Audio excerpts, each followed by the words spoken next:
Friends, good morning. What are we gonna do today? We're gonna poke at this rust bucket. Let's go.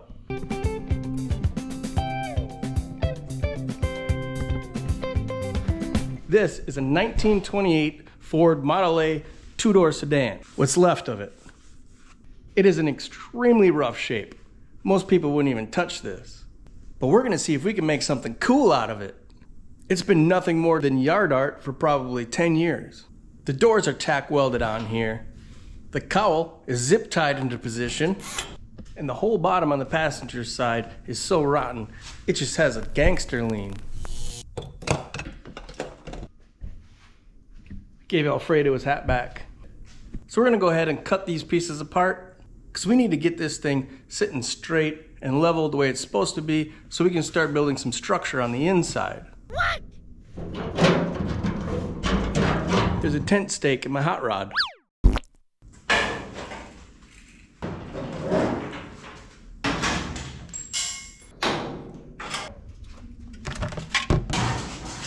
It took 96 years for nature to paint this car. I thought about just leaving it the way it looks, all rusty. I like that look sometimes, but I think this one is too far gone. We're gonna kind of fix the real bad stuff. We'll buzz over it with a wire wheel or something, try not to warp it. And this whole thing is gonna be in a black epoxy primer, just to kind of slow it down and give it a new starting point. Nature will still take over the paint job, but it's not gonna rot away to a pile of dust. So one of you guys can have a hot rod that looks good for a long time. For the most part though, we're gonna leave it like this. We're not gonna fix all the little whiskey dents, every little rust hole, every wave, every bullet hole. This is the original door off that car. Thought about putting that one back on. And no, that truck will forever be yard art. I got that from a friend of mine. Check out his YouTube channel, Chevaholic. I think he said that was his grandpa's truck or something. I don't remember. All the pieces to these Model A bodies, they literally bolt together. So that makes it easy for us to take it all apart, deal with the rust, and get it bolted back together. No model glue required. Actually, there's gonna be a lot of that. So this is what we're using to build a chassis. I had 2 sticks of this, but I used one on that. So I'll have to source at least one more of those. But it's 2x3 by 1/4 inch, steel tubing, and plenty strong. Way stronger than it actually needs to be for this. But there ain't nothing wrong with overbuilding anything. We're gonna channel this over that 2x3 frame, because this untraditionally traditional hot rod is gonna be laying door. Well, close. We're gonna end up using some flat stock and making a rocker out of it. That'll help keep the body nice and rigid, and you can still open the door when the car is laid out, as long as there's not a little pebble in the way. I don't know anybody from Pebble Pushers, but I always thought that was the coolest mini truck club name. I used to make a lot of skateboarding videos. I always thought that'd be a good name for one of those too. So this section here originally would have been sitting on top of the chassis. And since we want this thing laid out on the ground, we're basically gonna have to raise that mounting point up 3 inches. So it can mount to the top of our chassis the way that it was originally designed, but with our hot rod mini trucker touches. Hot rodders would call that channeling. Mini truckers would call it a body drop. I don't care what you call it. It's gonna be neat.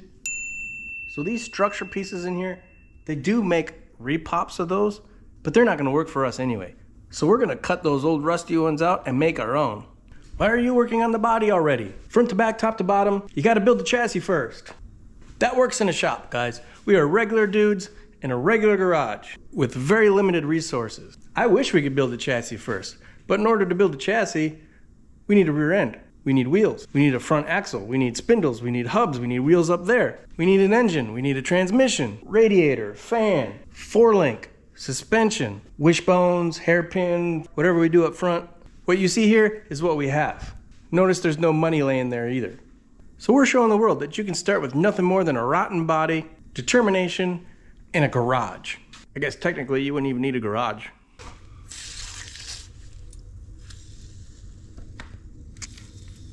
What do you suppose the chances of all 10 of those coming out are? Probably not good. I think I want to take a small chunk out of the end of this material so I can have a little piece to use as reference as we move along.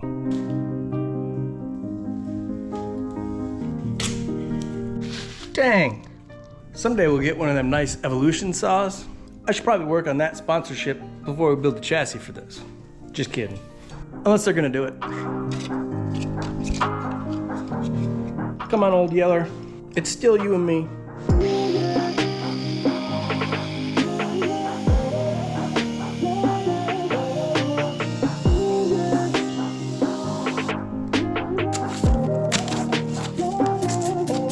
Sweet. Now we got something to reference.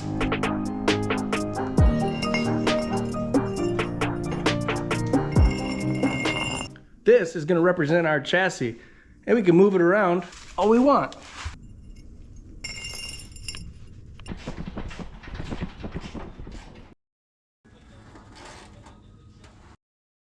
I can't believe that those came out.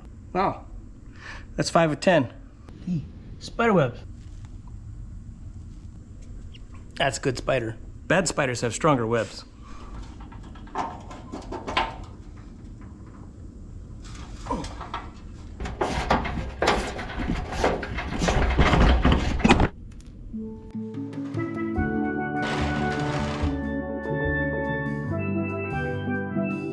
I can't believe how easy they came out. 7 out of 3. Huh? I think what I meant to say was 7 out of 10. Came right up. This cowl here is going to be the basis of our entire build. Everything is going to be built off of this.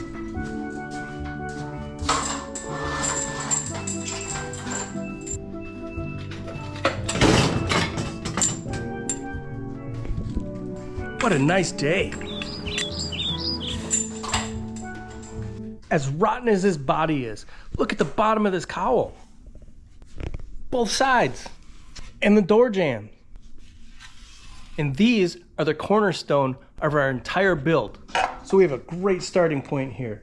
So this and this, I'm going to look into seeing if I could find some aftermarket ones for 2 reasons. Number 1, like I said, this cowl is our cornerstone for this whole build. So we want it nice and straight and perfect. And also, I don't have a windshield frame for this. And when I get one, I want to make sure it fits, because I love those flip out Safari windshields. If I can't find them, or they're way too stupid expensive, then we'll straighten them out.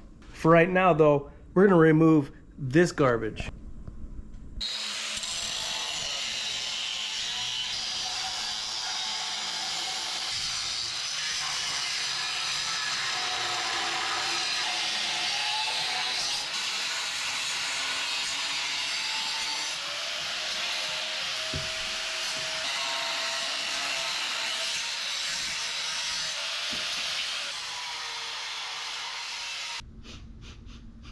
You smell s'mores?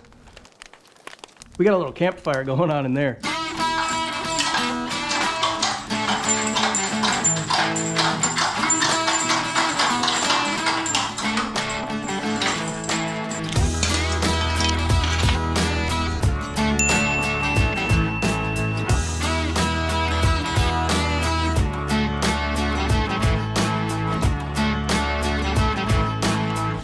So we're using this 2x4 tubing here. Looks like it's about 1/8 inch thick. We're cutting this shape out of it, basically remaking this section here where our body will mount to the frame and creating a little structure in there as well.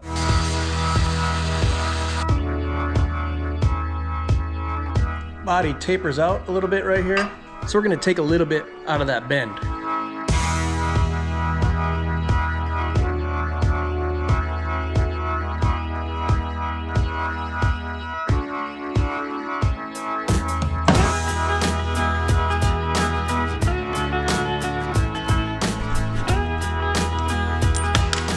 So I kind of forgot I never permanently bolted that thing down. Those wood screws put up with a lot. We ripped the vise out of the bench, but we got it. It's perfect.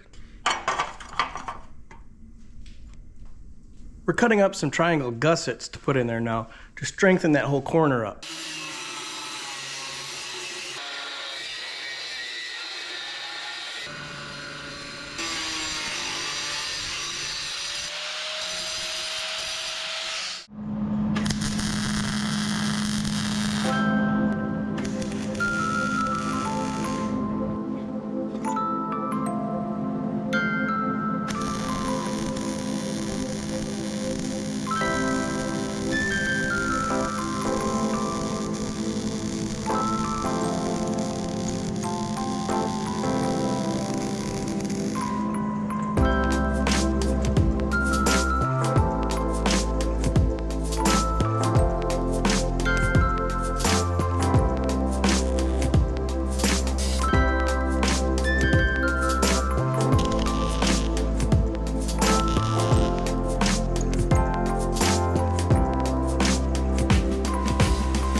So I cleaned up all this rust out of here with a wire wheel, coated it with a red oxide primer, drew a line at 3 inches from the bottom, and tacked it into place. It's at 90 degrees here and 90 degrees here. I'm gonna tack this other gusset into place, and then we'll weld that up.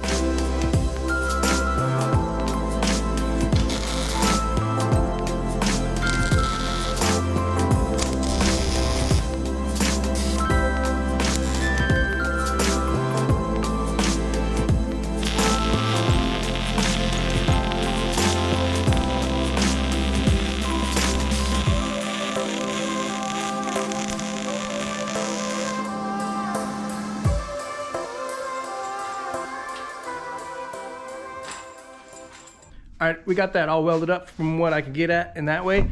Flipped it over. We'll continue welding these. Sit this on the ground, see where we're at.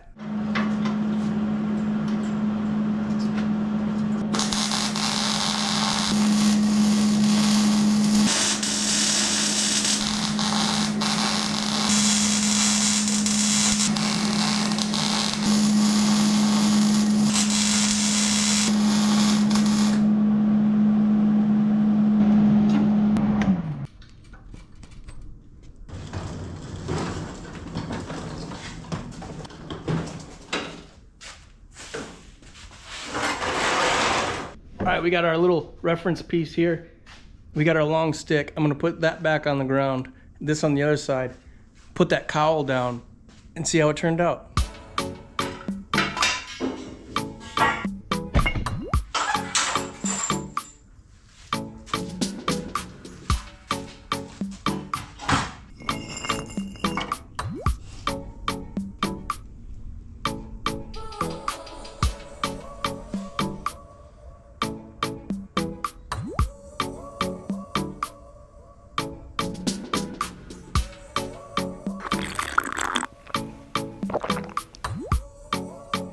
All right, we got our first big win on this.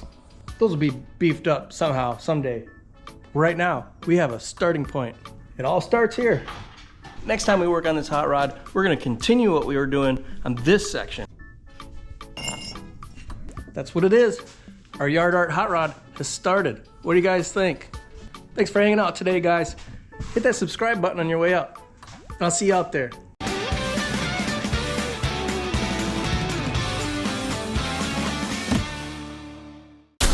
I gotta clean this mess.